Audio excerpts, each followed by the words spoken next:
All right. Hello, everyone. Welcome. Good afternoon, and thank you for joining us today for this conversation, NHAS and sex positivity. I'm very excited to have our guest panelists here with us, Alicia Gonzalez and Anthony Freeman. Over the years, I've had several conversations with providers that are currently implementing and modeling sex positive programming. I think it's really important to continue to support these conversations and spaces to intentionally and explicitly discuss sexuality and sex positivity. We want to recognize definitely that there are valid social and cultural barriers that exist when discussing sex and sexuality openly, right? Some of these, stigma, religiosity, homophobia, lack of sex education, and or inconsistencies in the type of sex ed that people have access to, which is why I definitely wanted to have an opportunity to highlight some models, some providers who are incorporating sex positivity into their work. Okay. So throughout the webcast, I will be taking some questions from audience members, and I'll be directing them to our panelists. All right. So without further ado, I will let our panelists introduce themselves. I'll start with Anthony, and then I'll move over to Alicia. Great, thanks so much, Michael. I'm happy to be here. My name is Anthony Freeman. I am the Director of Monitoring, Moderation, and Support here at the Lesbian, Gay, Bisexual, and Transgender Community Center in New York City. I've been doing social science-based research, primarily with men of color, for about 10 years now. My master's degree is in sexuality studies, along with Michael. And yeah, so part of my job here at the center and my work on the HIV planning group, which is the community body that does community planning with the Department of Health here in New York City, is to work on evaluation measures in terms of programming, HIV programming, and yeah, that's me. Awesome, thank you, Anthony. Yeah, so I'm Alicia Gonzalez. I'm the Executive Director of GALE here in Philadelphia. GALE is a queer Latino social justice organization. We've been around since 1989, and myself have been at the agency for just under 6 years and really got into this work slightly kicking and screaming because HIV was so big and slightly deficit-based, and so when I got into this work, I said that I would, bring sexy back to HIV prevention, and so that's the framework in which we've been able to do some of the work that we've been doing at GALE. Similar to the both of you, I went to school to study sexuality, so I have a master's degree in human sexuality education, and then a master's degree in social work, and at GALE, I would say, and one of the things that I'll talk about today is that we are all works in progress, and so there's not really the end point to learning. There's not an end point to being sex positive. Rather, we're all works in progress that I believe can collectively work to combat a lot of the sex negativity that continues to really be pervasive in our society.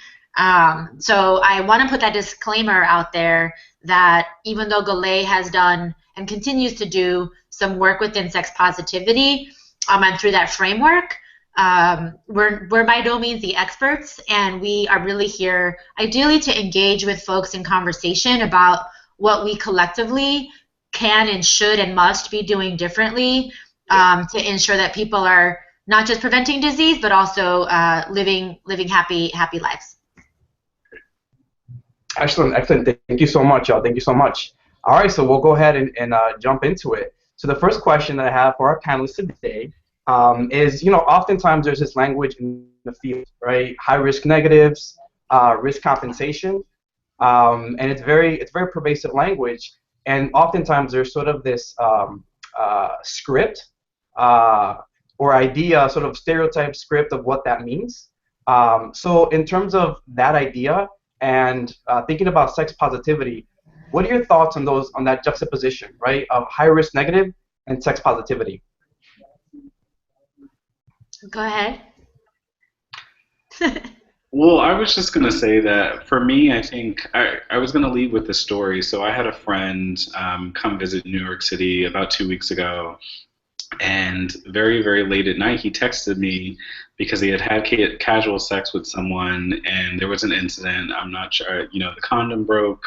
The person took it off. We weren't quite sure, but he needed post-exposure prophylaxis, which was very hard to do at that time of night. We talked about the window frame and him not being insured at the moment. And I say all that to say that I think that oftentimes we look at high risk as having multiple partners or lots of partners, and we know that not to be true. It's about knowing, because you can be having protected sex, whether that's with condoms, whether that's on PrEP or some serosorting, all these other strategies with multiple people, and still not like catch an STI or still not acquire HIV. So it's about understanding the type of sex that you like. It's about understanding how to properly communicate with your partner, and thinking about the HIV prevention tools that we have in our toolbox. And now we have more than condoms that are appropriate for those people, your clients that you're talking to. So in his specific case, I think that he was very sort of like, oh, I'm never going to do this again. I'm never going to do this again. And I was like, no, it's not about you not having casual sex anymore, because we also know that people seroconvert in monogamous relationships. It's about understanding what your options are and being able to utilize that information effectively in the moment. So when I think about high-risk negatives and sex positivities, I think about people understanding for them what exactly is a risky situation and how best to address that situation before they come to a social service agency like the LGBT Center, to have that information readily available in the moment.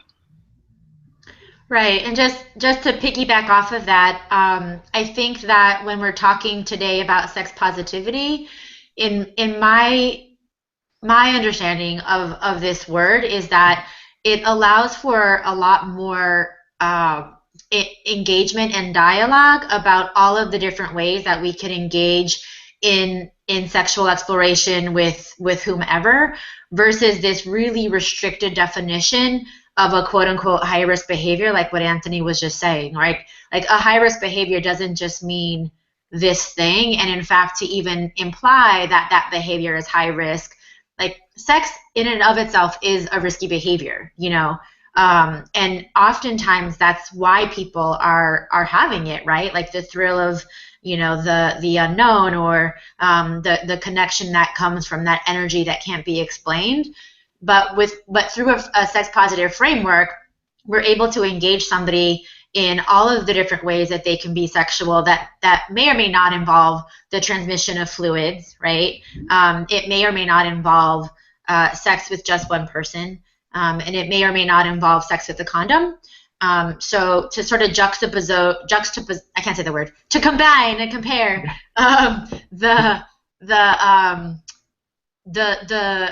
somewhat restrictive and fearful language that is oftentimes connected to high risk, I think diminishes somewhat when we're able to talk about this sex positivity that just provides for a lot more options, for a lot more agency that people have over our bodies, and really ultimately control for our own sexual health in very different ways. Awesome. No, thank you so much. Yav says a lot of very valid points, and just sort of connecting the idea of having these spaces of these restrictions or fear, right, that oftentimes like inundates these conversations about sex and what's risk and what's right for me, and when do I feel in control or less in control. I think it's really, really important to, at the end of the day, right, it's about making informed decisions, and creating sort of more of these spaces where, I get to decide what is risky for me, right, and sort of what are the paradigms or some of the models that I'm basing my sort of analysis on, right? Like, how am I defining risk? Is it based on sort of this general prescription? Is it informed by stigma? Is it informed by misinformation, right? So at the end of the day, it's sort of thinking about that holistically, and being able to make that decision for yourself. So thank you so much. Well, and I think, I'm sorry to say this, but just quickly, I think also that when you say it like that about like assessing your risk, like we need to continue to do a better job of showing like the cost benefit analysis. Like that analysis has only been very one-sided, where we're giving people tools to measure their risk, but we're not necessarily having conversations or giving people tools or even permission to talk about what the benefits are, right? Like what are the benefits about having sex? And then being able to engage in a risk assessment that takes into consideration the different benefits that one derives from having sex, i.e. pleasure.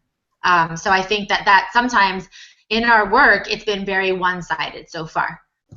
And I want to jump in there too and say that I think that what's great about the Affordable Care Act and preventative health is including the situation where the first time you talk to your doctor about sex shouldn't be when you think you have gonorrhea, right? There should be a situation now where if we get more people insured, that they can build a relationship with their provider and talk about the types of sex that they're having and with whom, and maybe you need to get tested every 3 months as opposed to every 6 months. It's really about having precision medicine and precision treatment for those of us who are already positive based on relevant information. Excellent. Thank you so much.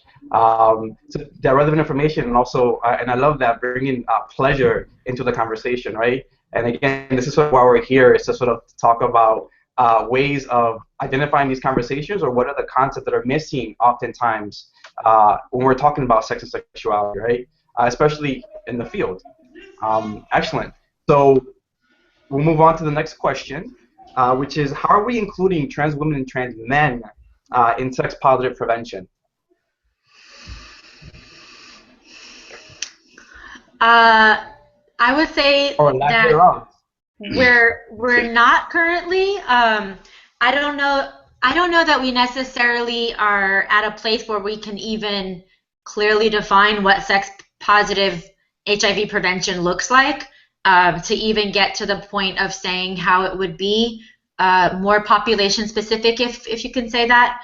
I think that in preparing for today, I was really comparing the new National HIV AIDS Strategy, and kind of picking it apart in terms of language and rhetoric and things like that. And then comparing it to the definition of sexual health that Dr. Kevin Fenton had just a few years ago, and it doesn't seem like it exactly correlates. So until we can get to this place where there's a continuation, or a continuum, I should say, of language around how are we defining sexual health, and then using that framework to be able to talk about HIV prevention interventions, and then therefore funding, programs, and then population-specific needs that differ obviously from each community. I don't think that we can begin to say like who's necessarily missing from the table per se, because Dr. Fenton's definition of sexual health initially was inclusive of that scary P word, pleasure, and then he got a lot of pushback, and so kind of watered it down a little bit to say that it was more around sexual fulfillment. And while that was a watered down version, it still was a little bit of a bigger intentional way of talking about pleasure and sexual fulfillment in that definition than what I currently see in the new strategy. So I think we need to start there, and those conversations about what sex positivity looks like, I think obviously needs to happen by multiple people at various levels of involvement, right? So yeah, that's my 2 cents. I think for me, and maybe I take it for granted because there's so much great programming for transgender people here at the center that I take for granted the basics, right? So if you're a provider, you want to make sure that you're using the proper pronouns with people. You want to make sure that you have resources that are available for everybody. Here at the center, we have dental dams and FC2s. And as a sex-positive environment, we try to promote a situation where you know, the definition of sex doesn't always have to include a penis, right? Like, I think a lot of people are like, if there's no penis in there, there was no risk involved, and we don't want to be furthering that message. So I think that we're, to Alicia's point, I think we're still working on the basics in terms of integrating sex positivity into prevention. But I think for trans folk, you know, it's just about, you know, honoring who they are and honoring the fact that they have desire, and it's not all in the background of sex work. You know, there are people who engage in sex work, but it's not all of them. It's opening up the conversation to include the reality of their lives, and how violence is a big part of their lives, which also might include the types of sex they're having and with whom. So I think we're still starting with the basics, unfortunately, with trans health and HIV prevention. Mm-hmm. Actually, thank you. And sort of to bring one of the things that you said was sort of this idea of the basics of sex positivity, right? Oftentimes, sex positivity is sort of defined as it's consensual sex between adults, right, two or more people, and that it's healthy, right? So that's sort of where we start defining the basics of sex positivity. So thinking about that, how would you either define or add on, where are areas that we should think about in terms of how we, like for a better word, structure this definition or make it more concrete so that people can start having this conversation about what is sex positivity, right? And how do I prioritize this concept into the work that I do? You want to go, Anthony? Or you want me to go? I can go real quick. I think that for me, it's just very basic is not making assumptions, right? We serve a lot of older people here with SAGE, and, you know, people over 50 have sex too. Not assuming that if someone identifies as gay, lesbian, or queer, that they might not be experimenting with other genders or other. It's about really, for me, leaving the conversation again open for communication and not making assumptions as providers, as colleagues, as people informing the community, as policy advocates. For me, it's sex positivity is creating an environment that's open for people to talk about sex, which is often not the situation that people have in schools and in other parts of their lives. That's great. Yeah, and I think, you know, I think it's that openness that does need to happen more often, versus sort of the rigidity of defining things as certain, you know, this plus this equals this. And I have when I talk about sex positivity, I always like to reference Carol Queen, who's this amazing sexologist, and she said that she has this definition of sex positivity that she's been having for 25 years. So some folks have been talking about this for a long time, which I think is also interesting in and of itself. But so her definition is something that I really sort of subscribe to or try to subscribe to, which is that it's a way to acknowledge that human sexuality is diverse and broad, and that there's no one definition of normal. It's non-judgmental, or it asks us to just be aware and in control of our own judgments, which as HIV providers, we sometimes are number one, right? Like with passing judgment, even though we don't mean to, because, well, we know better and you should just, you know, do what we tell you to do. It's actually the opposite of shaming other people about sexual matters, including children. It's a way to acknowledge that as human beings, like we have a right, we have our own sexual rights, which includes comprehensive, pleasure-inclusive, positive sex education. And this is, I think, interesting, which is just that a fully consensual behavior might be right for someone, and pretty much nothing is right for everyone. Yeah. So it's really sort of, you know what Anthony was saying about creating space for people to engage in conversations about like what turns us on. You know, like we're so hung up on making sex fit into these little pretty neat boxes, and it's anything beyond that. And sometimes that's needed, right? Like for data collection and to see, you know, how far a quote unquote disease is spreading, like we need to be able to quantify that.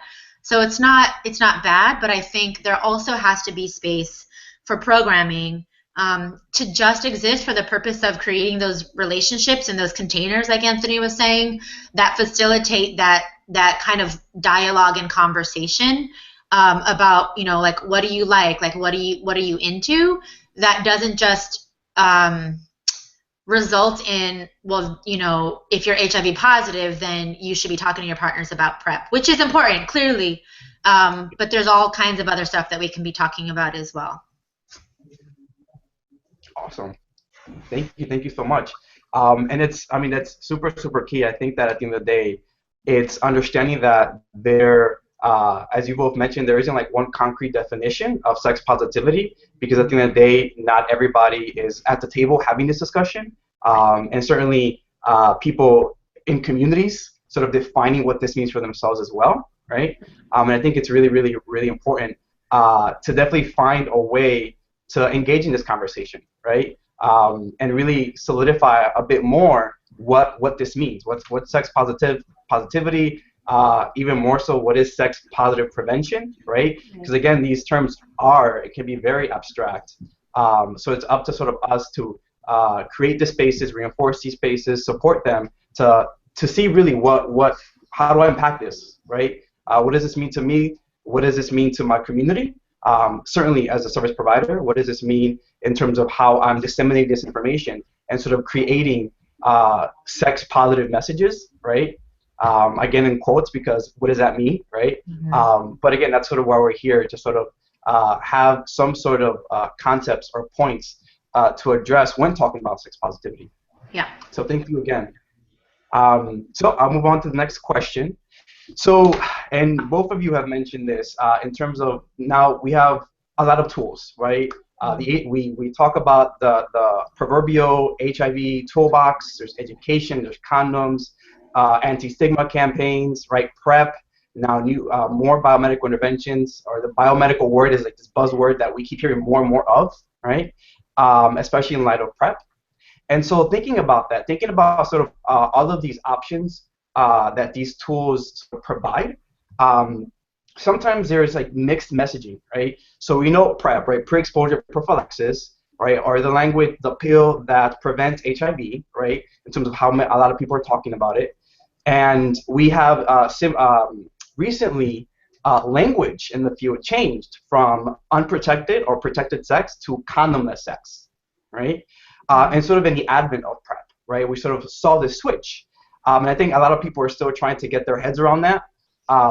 So this idea of condomless sex, yet still having a level of protection, is sort of, you know, how do these ideas coexist, right? How do they exist at the same time? And what is some of the messaging that you have seen, right? Ideas from community members in terms of, hey, I don't get, what does this mean? How can you have condomless sex and still be protected, right? So I'd love to hear your thoughts on this. You want to go, Alicia? Sure.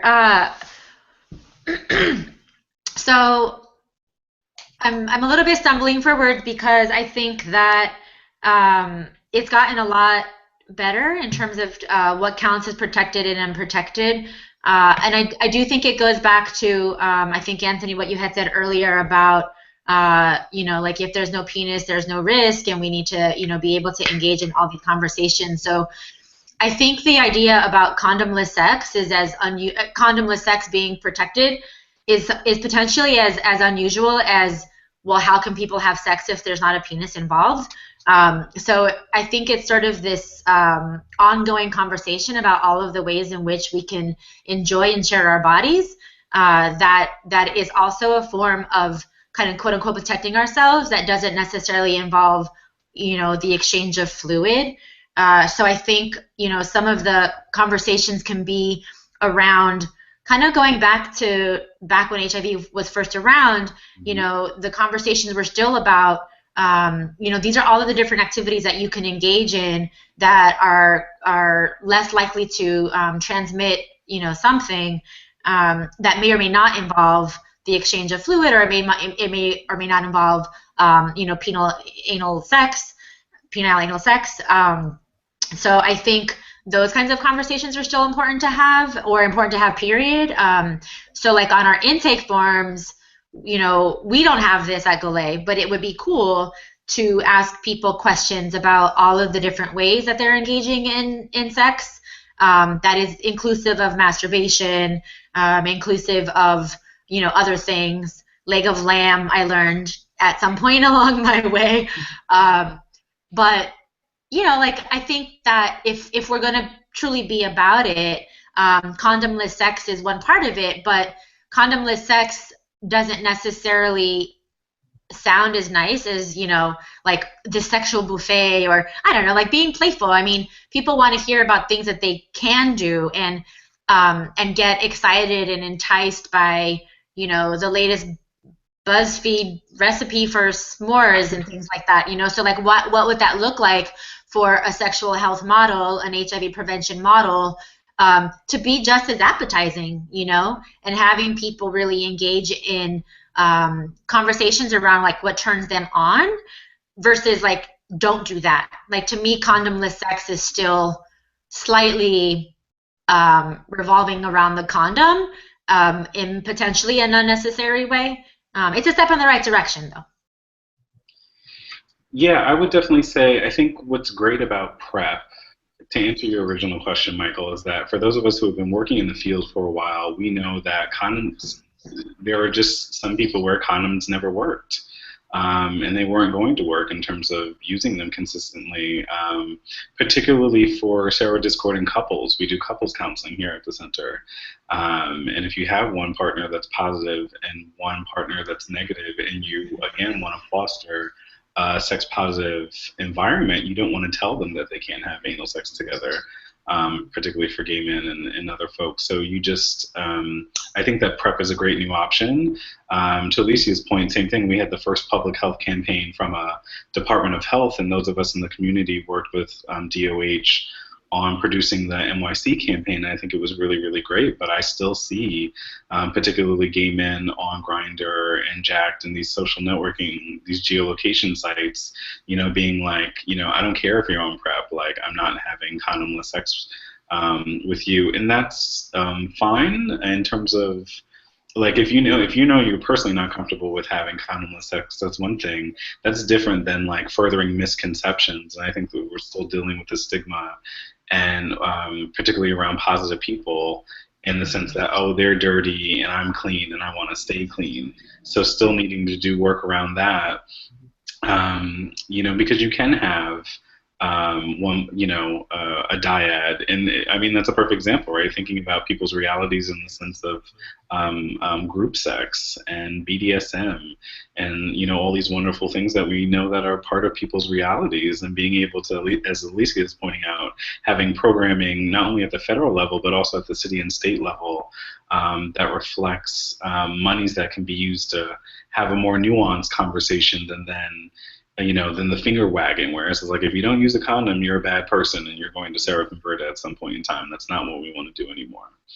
Right, and I think to go back around that is, to really be able to have the freedom to be able to talk to our communities about the different sexual expressions and options that they have for themselves, and then to figure out collectively, because there's a lot of us who have been saying that this kind of messaging is critical and this kind of messaging can happen. This is how it can happen. It's not just some harebrained idea that a couple of us have. And like, what would it look like for us to come together and to collectively come up with this sex positive prevention that really does, kind of challenge the government funding pools, if you will, from barring us from having those kinds of conversations? Because it's been a little while, but Galay several years ago came up with a program basically called Pleasure Rush.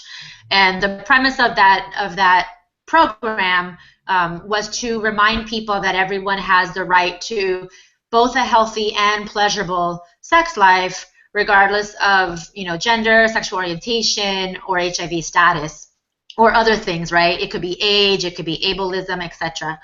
And so we back then, you know, there was a lot of fear and concern that we as an HIV funded organization were being so blatantly explicit about this philosophy, if you will.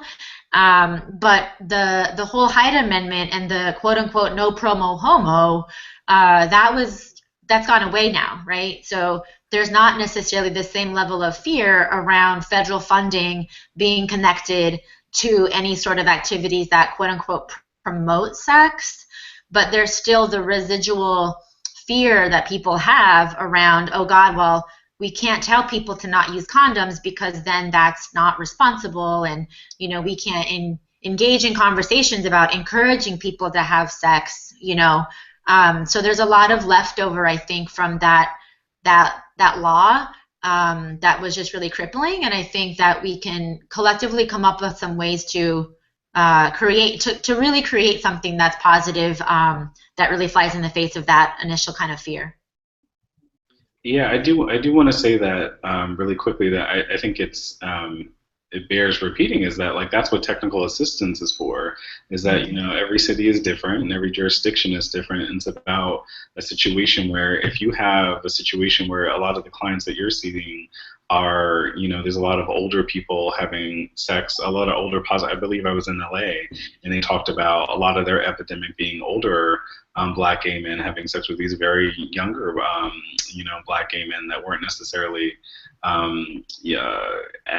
it's not that they didn't have the agency, but they were having a harder time protecting themselves during the situation. And like that's, you know, there are providers around there that can give you, if you don't have experience around trans folk, you know, that's what, depending on your funding stream, asking for technical assistance and capacity building, that so you can get the help you need that's tailored to your particular epidemic. Right. Absolutely. Thank you so much. This is wonderful. And I think at the end of the day, some key words from the conversation were certainly pleasure, and I think oftentimes, and also sort of linking it to technical assistance, or oftentimes what people refer to capacity building, i.e. when you're in a space with, you know, a trainer getting some sort of information.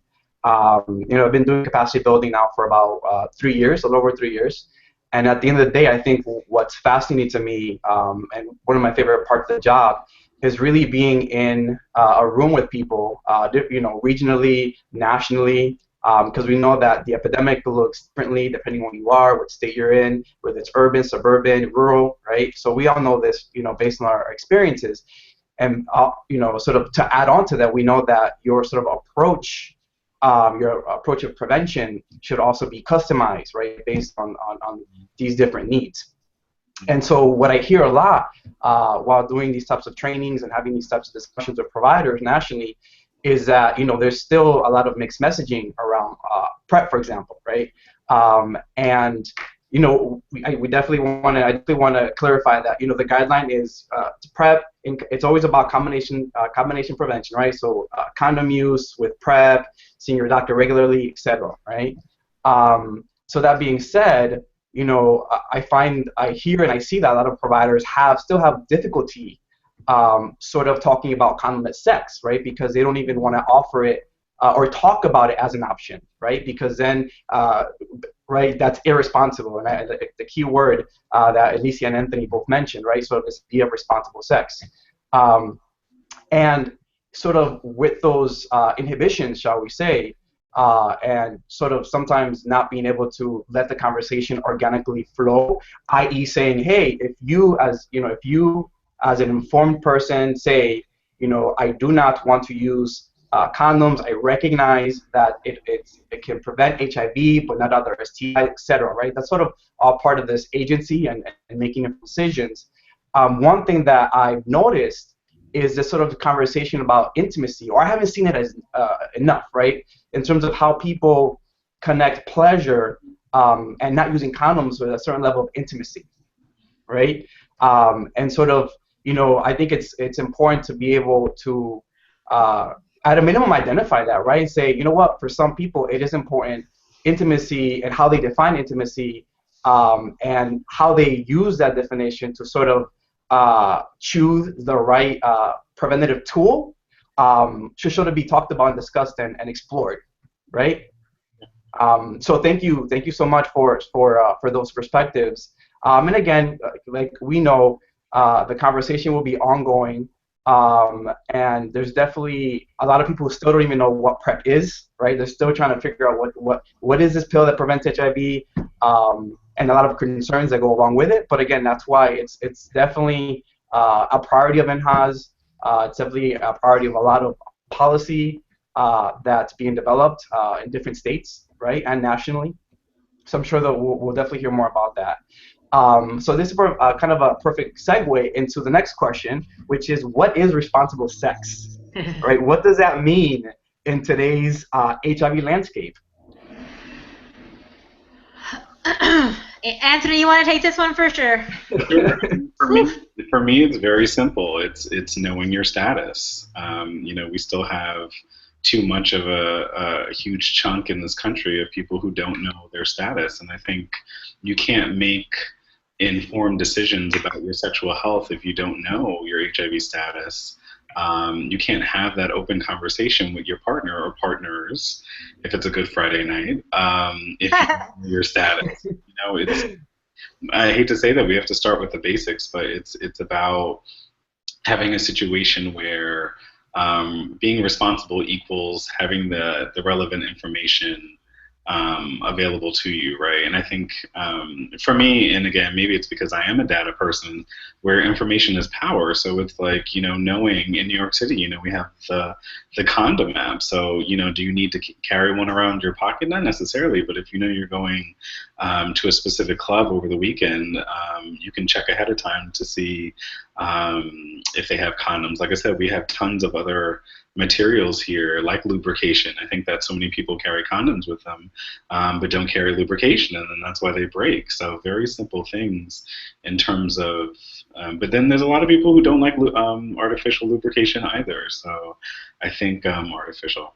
Again, it's about knowing the type of sex you like to have, and that will help you in the moment, because I think that's where people often struggle is also understanding the realities that people, drugs and alcohol are still a big part of people's lives and people's sexual lives specifically.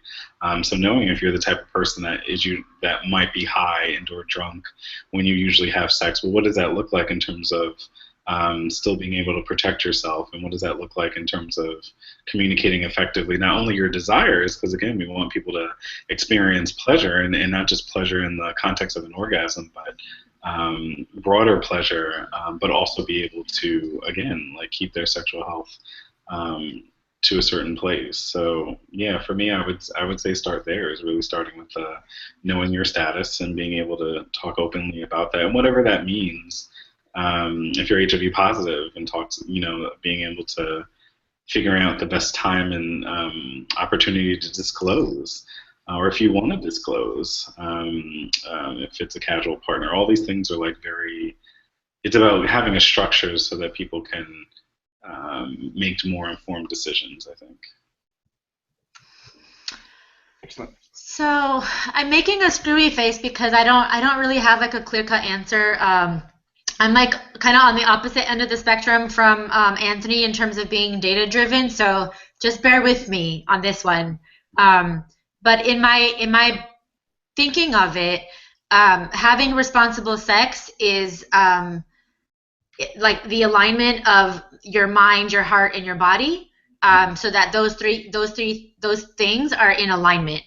So that if you're having sex with your body, but maybe you're feeling guilty about it, or ashamed about it, or nervous because you haven't gotten tested in a long time, then those three things are not in alignment. And so then, therefore, it's not going to help you feel like you're being a responsible person. I don't really like the word responsible with sex. Like, I just have to put that disclaimer out there too. But that was the question. So I think in terms of the alignment between mind, heart, and body, I think, that allows us to have a conversation that does include pleasure, or allows you to strive for sexual fulfillment. So at the end of that, sex encounter, with your one or two or three people, depending on the Friday night, Did you leave there feeling like more human? Did Yeah. you leave that experience feeling excited or connected somehow to yourself or to other people? You know, then I feel like it was you being responsible. I think that sometimes in our society, risky sex to me is when you do whatever you need to do to use sex as a way to completely disconnect from your body or from the world, which is not a bad thing. It's just it happens. We all have done it, I'm sure. But it's not allowing you to necessarily feel more human. So I think conversations around HIV prevention, around PrEP, around getting tested, like the messages that resonate, at least with me, are the ones that bring the humanity back into the conversation, right? Like a lot of the really heartfelt storytelling messages about getting tested or why it's important to care for your family or your community, I feel like that resonates a lot more than the sort of more fear-based statistics of, you know, whatever, all these people are living with HIV, you know, it's the getting close to home and helping people connect with the heart with HIV prevention, and then therefore with PrEP, that I think will ultimately help people lead more sexually responsible lives, i.e. sexually pleasurable and sexually fulfilled lives. I love that. I love that, Alicia, that did I leave there leaving more human, right? It's sort of recognizing all of these components, holistic components, mind, body, soul, right? And I think there's a couple of things that both of you said, and I definitely wanted to sort of unpack that a little further. Responsible sex, and I'm glad you said that. Like, I hate that term, responsible sex. I'm also not a fan of that term, but recognize that's language very pervasive in HIV prevention. Which is why I wanted this opportunity to really like unpack it further, and have us discuss what does that mean, right? And at a minimum, which you both did beautifully, is sort of identify how that language can be problematic, right? Because at the end of the day, it's not about being sort of paternalistic or patronizing, and that's how sometimes this language comes across, right, from providers to community members. So thank you for that. And Anthony, one thing you mentioned that stuck with me was this idea of pleasure, and sort of that it's not just about having an orgasm, right? So that there are different concepts or components of pleasure. I mean, this could be for either one of you. What are other ideas, other components of pleasure that often get left out of the conversation? I.e., oftentimes people just think of it as an orgasm. Excuse me. What are other components of pleasure? I'm particularly thinking of our young people, because I know that on one particular grant that we have, you know, we do pre and post tests, and for a lot of our young people, they might be virgins. They might identify as asexual. And that is to say that, and it's about teaching them that, you know, you might, in your version of sex, there might not be a penis involved, but that doesn't mean that you should not know how to use a male condom. That also doesn't mean that mutual masturbation doesn't count. Because it does. It's about, I think, sexual health and sex positivity is, again, opening that conversation up so that it's not just like Alicia said, it's not like a simple formula. It's not like this plus this equals that. It's about having a situation where people, you know, can explore their same-sex desires and can have multiple partners, or if you're thinking about opening a relationship up, it's about yeah, I don't know. It's particularly with programming, you think about like, well, I don't count, right? Like if I'm a virgin, or you know, if it's two queer women together, that it's just like, oh, I don't need to be involved in that. And I think that everyone, irregardless of who you have sex with or don't have sex with, deserves information. I think sexual health is still relevant to everybody. I don't know if that made any sense. No, definitely. Excellent. So, I definitely want to again thank you for those responses in that time. So, sort of helping us put all this together, so to speak. What does, you know, based on what we've talked about? So we sort of talked about the importance of obviously having people come to the table, having people start these discussions around what is sex positivity, understanding what it means on a basic level, foundational level, but then like adding on to that in terms of, well, what does this mean for me, not just as an individual, but what does this mean for the community members that I'm trying to design programs and services for, recognizing their needs, right? So, understand that it is a very complex and comprehensive process, but we have to start the conversation somewhere, right? Or we have to start that process and those strategies somewhere. So what does sex positive prevention look like right now in the age of NHAS, right? And we've sort of mentioned some of these components that we want to highlight in terms of how do we engage in sex positive conversations or integrate ideas of sex positivity in NHAS, right? And sort of generally thinking about the goals. So we know 4 goals of NHAS, right? Get more people tested, knowing their status, linking them to care, using a combination and comprehensive approach as well, right? So all these things that we are doing in the field, thinking about the programs, could be programmatically, services that you're doing, that you've seen, models that you've seen. What does sex positive look like in the age of NHAS?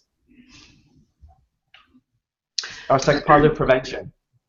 Yeah, I mean, I think that honestly, with PrEP,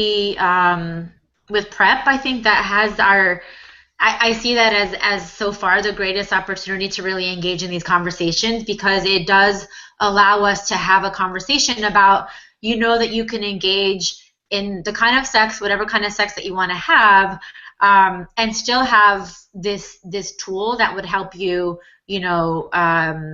prevent yourself from transmitting HIV. So one of the things that we're trying to do at Galay is to hold more intimate conversations, particularly with gay Latino men, to engage in those conversations around sex and sexuality. And I think it really has to be a community by community basis, because with something like sex, it's as nuanced as you can't have like a one size fits all approach. So I think it's like a little bit different than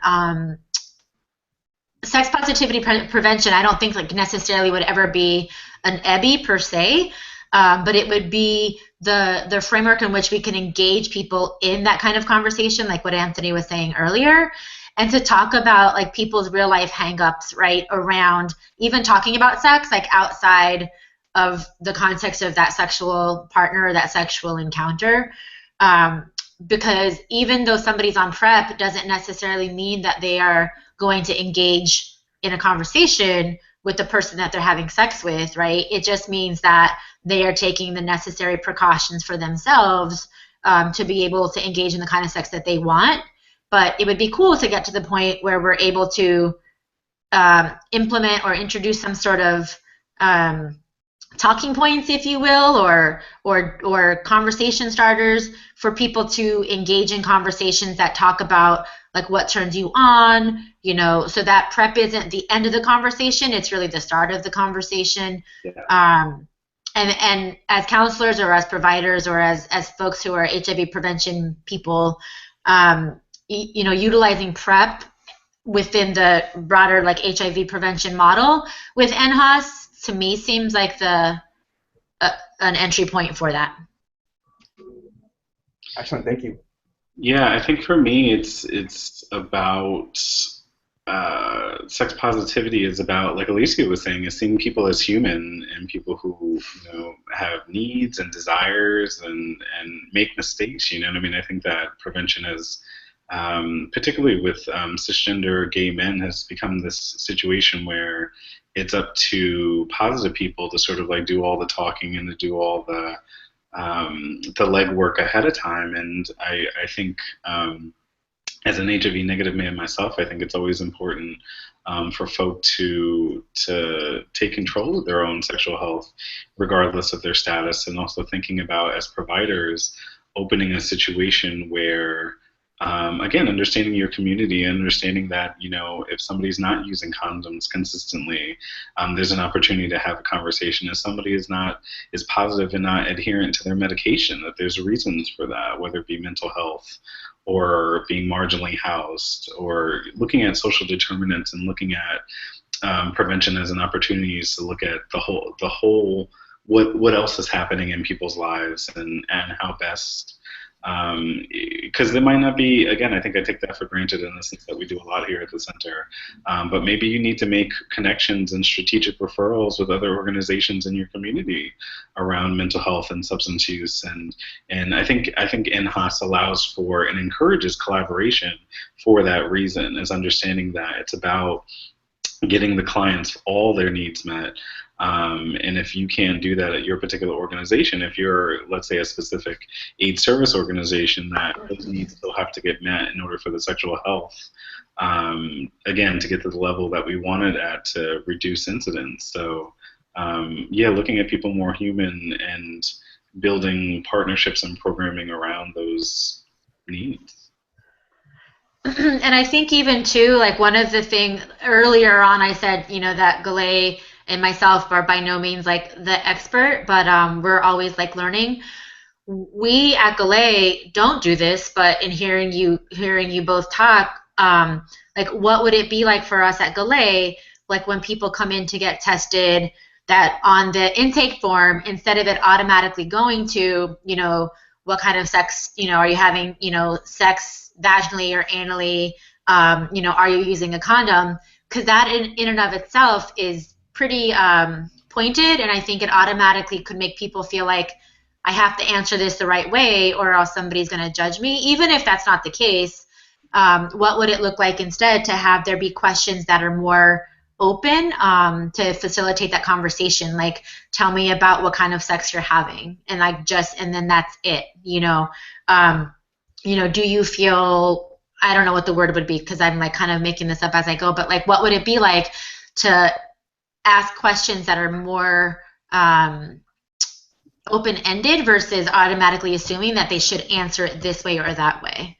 And then having, you know, having like a sex, you know, sex positive, you know, certified whatever, like you get a stamp of approval at your organization if your paperwork and your intake forms, you know, follow this particular set of questions that don't necessarily lead a person to only have to answer it in one way or another, whether that's on the intake form, you know, brochures, you know, posters that are hanging up and etc.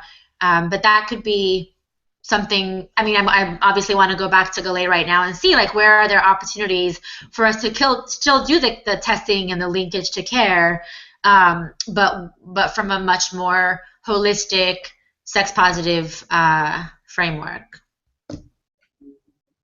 Excellent, thank you so much. And I think, I mean, I think that's really what one of the outcomes, anyways, one of many that I wanted out of this conversation is that to, at a minimum, recognize that, you know, some of us may know what, I guess individually, what sex positive prevention or what sex positive work looks like. But in terms of looking at the field holistically, in terms of sort of even starting to think about some sex positive models, we don't know, right? And I think that's sort of the beauty of this conversation today. And I'm so thankful for your time, for both of you taking the time to talk to us today, and sharing your expertise and sharing your ideas about, you know, around sex positivity. And I think that's the key, right? The key is sort of, we don't know what it looks like, but at a minimum, it has to start somewhere. And these conversations definitely are helpful. I find them helpful when I engage with colleagues about these conversations, have these conversations to sort of start solidifying these ideas a little more so, right? Way before we get into the planning and implementation, right? So thank you again for your time. And in the last minute or two, I want to give this space up for if you guys have any closing remarks or comments. I wanted to give you the space to do so. I do also want to recognize, and I apologize, I realized that the chat function, we were having some tech difficulties, so it wasn't up and operating. What I will do is, if you have any questions, particular questions, I would definitely forward those on to the panelists. If any questions around resources, or if you want more information about some of the topics we've talked about today, definitely contact me, mds@latinoaids.org, but I'll definitely forward all of this information, okay? But thank you again. And again, panelists, any closing remarks or ideas, comments? I forgot to say this at the beginning, but I just really wanted to thank you, Michael, because I think like these kinds of conversations are amazing to have, and like the fact that you took time out to actually realize that this was important and that you made it happen, especially with this crazy technology from the Jetsons, I thought was really cool. So thank you for that. Truly, I think that it was really important. And then the last thing that I would say is just when it comes time to doing this work is, you know, not waiting for somebody else to, whether it's the CDC or our local Department of Health, to sort of give us the intervention that we should use per se, or, you know, sort of point it, but that it really comes down to us as individuals, as people really, to get in touch with our own stuff, because we all have our own stuff when it comes time to our relationship with sex and sexuality in our body. I don't have an answer of what that looks like, but I had the fortune of going to school for sexuality, so I had a chance to really get steeped in some of that stuff.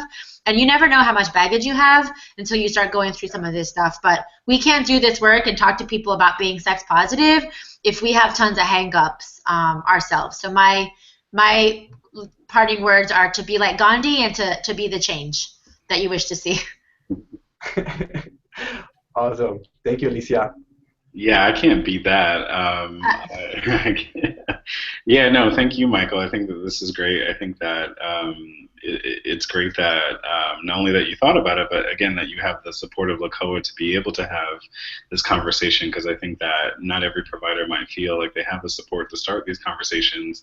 But to Alicia's point, I think that you can start somewhere, start wherever you're at, and start with, you know, if you know that your constituents are having trouble because you're in a very small community and nobody wants to go get tested because it's somebody who's like high in the church, and that they would know their status, it's like that's a place to start. You know what I mean? I think that sex positivity is something that I think it's a place that we can get to in prevention landscape. I just think that we need to again, have the structure that allows for the conversation. I think that we take it for granted, the three of us, that because we went to school for sexuality, that we have these types of conversations on a daily, if not weekly basis, and that we need to get other people, lay people to that point, and other organizations at that point before we can even start to see the uptick in PrEP that we want to see, and uptick in certain communities.